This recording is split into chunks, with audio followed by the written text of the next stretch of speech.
हर हर भोलेनाथ, जय शिव शंभू। दोस्तों, मैं फिर आपके लिए नया वीडियो जिसमें गुरुजी की पुरानी कथाओं द्वारा ही जो बहुत ही सुंदर नवरात्रों के उपाय बताए गए हैं वह आपके समक्ष ला रही हूँ।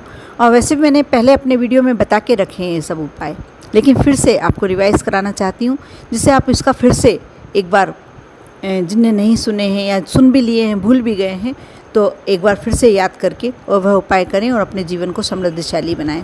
दोस्तों, इतने साधारण उपाय हैं जो आपको घर में ही करना है, कहीं बाहर नहीं जाना। ये जो नवदुर्गे आती है, नवरात्रियाँ आती हैं, उसमें आप घर में कुछ भी एक छोटा सा कार्य कर कर अपने घर को में कितनी सुख शांति ला सकते हैं, ये गुरुजी अपनी पूरी कथा में बहुत ही सरल भाषा में बताते हैं और उसी तरीके से मैं आपको सरल भाषा में समझाने का प्रयास कर रही हूँ।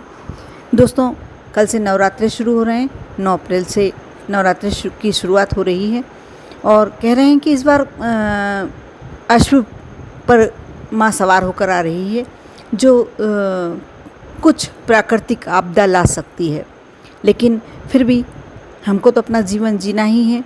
माँ की सेवा भी करेंगे, माँ को घर में भी लाएंगे, माँ को जिस तरीके से खुश कर सकते हैं, जिस तरीके से प्रसन्न रख सकते हैं, अवश्य प्रयास करेंगे। उसमें एक प्रयास सबसे पहले आप ये करें कि आपने जहाँ माँ का फ़ोटो पहले से लगा के रखा, तस्वीर लगा के रखी या प्रतिमा, जो भी आप अपने घर में, सभी अपने मंदिरों में जो दुर्गा को मानने वाले, माँ दुर्गा को मानने वाले हैं या नहीं भी हैं तो नौ दुर्गा की कई कलश स्थापना करते हैं, घट स्थापना करते हैं, तो एक तस्वीर अवश्य रखते हैं। आपने भी लगा के रखी होगी, कहीं दीवार पे लगा के रखी होगी या अपने घर के मंदिर में लगा के रखी होगी, रख के रखी होगी। आप वहाँ माँ की तस्वीर के जब आप सुबह स्नान कर लें, जब सब अपनी पूजन पाठ, अपना जो भी कार्य आपको नवरात्रि के शुरू दिन करना है आप वह कर लें। उसके बाद आप हल्दी, पिसी हल्दी ले लें। यदि पिसी हल्दी नहीं लेना है तो लाल चंदन चलेगा, लाल चंदन भी नहीं है तो आप पीला चंदन ले सकते हैं। कहने का मतलब कि इन तीनों सामग्री में से जो भी सामग्री आपके पास है आप उपयोग में ले सकते हैं। उसे थोड़ा सा एक कटोरी में ले लें और पानी से उसे पेस्ट गीला घोल लें। थोड़ा सा, कि इतना गीला नहीं करना कि एकदम बिल्कुल गीला, पेस्ट टाइप बन जाए, जिससे कहीं आप टिकी लगाएं, तिलक लगाएं तो वह जमा रहे। आपको करना ये है कि जो तस्वीर माता जी की आपके घर में रखी हुई है, लगी हुई है, उसके दोनों तरफ आप रिद्धि सिद्धि का स्मरण करते हुए, गणेश जी की जो विघ्नहर्ता गणेश की जो पत्नियां हैं रिद्धि सिद्धि, आप उनका स्मरण करते हुए दोनों तरफ बिंदी लगा दें। तस्वीर के दोनों तरफ बिंदी लगाना है आपको। एक तरफ जब बिंदी लगाएंगे रिद्धि माँ का स्मरण करें, दूसरी तरफ बिंदी लगाएंगे तो सिद्धि माँ का स्मरण करते हुए आप, क्योंकि रिद्धि सिद्धि जिसके घर में रहती है उस घर में कभी कमी किसी भी चीज़ की नहीं होती है। ये करेंगे। उसके बाद एक जो आपने टिकी लगाई है और उसके नीचे आपको लिखना है शुभ।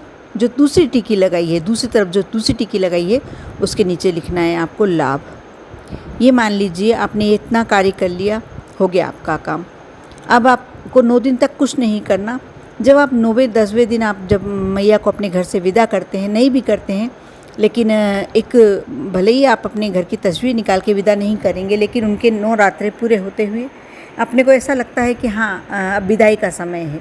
यदि विदा करा या नहीं किया आपने, लेकिन उस रिद्धि सिद्धि श्री गणेश के साथ, शुभ लाभ के साथ आपके घर में स्थापित हो जाएगी। और जहाँ गणेश रहते हैं वहाँ माँ लक्ष्मी हमेशा विराजमान रहती हैं। इसलिए ये बहुत ही सुंदर उपाय है। इसे आप कर लेते हैं तो बिल्कुल विश्वास के साथ मानकर चलिए कि आपके घर में कभी धन संपदा की कमी नहीं होगी। ये मेरा कहना नहीं है, ये गुरुजी द्वारा, और गुरुजी ने भी मन से नहीं कुछ कहा है। गुरुजी ने शिव महापुराण का एक सुंदर सा उपाय बताया है। इसे अवश्य करें। आपको एक दिन करना है, लेकिन इसका प्रतिफल आपको उसके बाद कुछ नहीं करना। उसके बाद जैसी आपकी रूटीन पूजन होती है आप कर सकते हैं, कोई प्रॉब्लम नहीं है। लेकिन हाँ, बस शुरू दिन आप ये कर लेते हैं तो आपके घर में सुख समृद्धि और माँ लक्ष्मी का वास हमेशा के लिए हो जाएगा। ये तो हुआ आपका पहला उपाय। अब दूसरा उपाय मैं बताने जा रही हूँ, वो भी बहुत सिंपल सा है, साधारण सा। इस बार जो मैं आपको नवरात्रि के उपाय बताने जा रही हूँ वो सब सिंपल साधारण से हैं। अब आपको मैं जो गुरुजी के द्वारा ही दूसरा उपाय बताया गया है नवरात्रि का, धन संपदा बढ़ाने के लिए, यदि धन नहीं रुक रहा या बिल्कुल ही कमी है तो आप यह उपाय करें, बहुत ही अच्छा उपाय है। आपको लेना है एक दीपक और उसमें लंबी बाती घी की डुबोकर लगाना है, थोड़ा सा घी डाल दें। ये कार्य आपको शाम के समय करना है। आप अपने घर के मेन गेट पर आप कोई सी भी दिशा में लगा सकते हैं, आप लगाएं और दीपक को प्रज्वलित कर लें। जब आप दीपक प्रज्वलित करते हैं तो माँ लक्ष्मी का स्मरण करते हुए दीपक में एक कमल गट्टा डाल दें। अब आपके मन में प्रश्न उठ रहा होगा कि एक दिन ही करना है, ये लगातार आपको 9 दिन तक करना है। नवरात्रि में 9 दिन तक आपको लगातार करना है और लगातार दीपक नहीं बदलना है। आपको दीपक वही रहेगा, बाती बदलाएगी।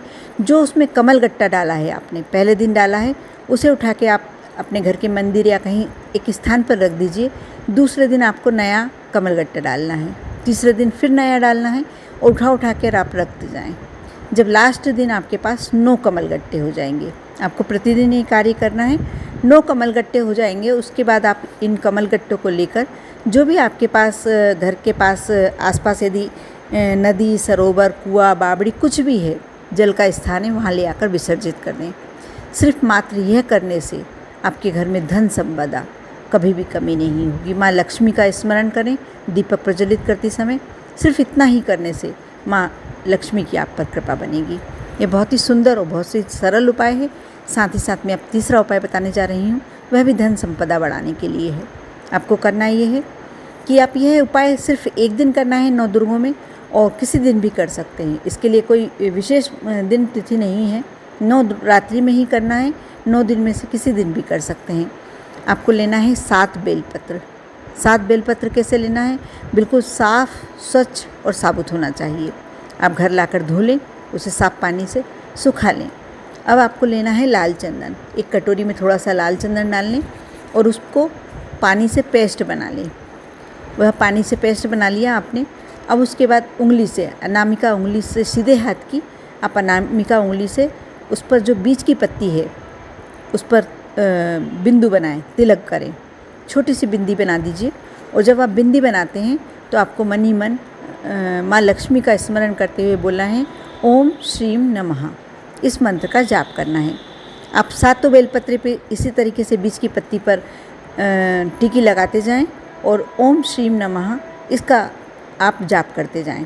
जब 7 पत्तियाँ पे आपने लगा लिया लाल चंदन, उसके बाद उसने 7 पत्तियों को उठाकर, जो 7 बेलपत्र हैं उन्हें उठाकर अपने घर के मंदिर में ही माँ दुर्गा, माँ लक्ष्मी के चरणों के पास रख दें। फिर उसके बाद आप उस दिन भी या किसी दिन सिर्फ 9 रात्रियाँ चलते में ही 9 दिन के अंदर ही आपको वह 7 जो पत्तियाँ हैं उन्हें उठाकर किसी नदी, तालाब, बावड़ी में विसर्जित करना है। जब आप विसर्जित करते हैं उस समय भी आपको ओम श्रीम नमः इसका जाप करना है। सिर्फ इतना मात्र करने से आपके घर में धन संपदा की कभी कमी नहीं होगी। और गुरु जी के उपाय इतने अचूक होते हैं कि जिसने भी किए उनको कभी धन की कमी नहीं हुई, उनके घर में कोई परेशानी नहीं आई। कोई बीमार व्यक्ति है तो उसकी बीमारी ठीक होने लगी। ये करके देखें विश्वास के साथ, अवश्य आपको फ़ायदा होगा। जिस भी भावना से आप कर रहे हैं आपके वो कार्य पूरे होंगे, सफलता मिलेगी। कर देखें। ओम नमः शिवाय।